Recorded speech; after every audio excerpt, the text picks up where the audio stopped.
A family's dilemma. A young deer becomes its beloved pet. Now, state officials say the animal has got to go.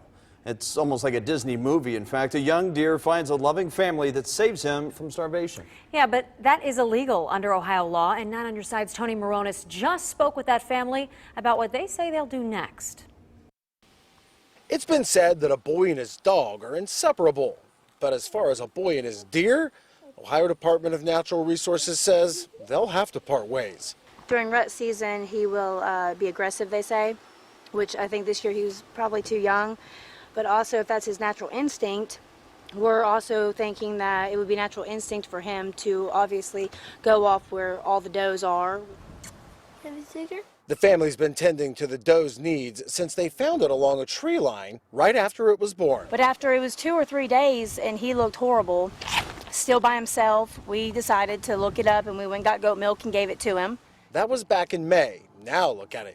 They call him Sugar. Because of the kisses he always gives. It's like cool, like have a pet deer. Mom there says that's not going to happen. Sugar typically comes around during the day and leaves in the evenings. We let him come and go. We just make sure he's okay. We kind of like did a good deed. Let him return to nature, and we just didn't want to see him starve. Wildlife officials are checking in on the family and the animal to check on Sugar's well-being. And while I was there today, he seems to be doing just fine. Right now, Sugar here is pretty docile, but the concern is that he's going to get rough once he hits maturity. The family's hoping he takes off and runs around with the deer, and as you've probably seen on some cable networks, maybe, just maybe, they hope, he comes back to visit at least once a year. Tony Moronis, 9 on Your Side, Ripley. Wouldn't that be sweet? Tony, thank you.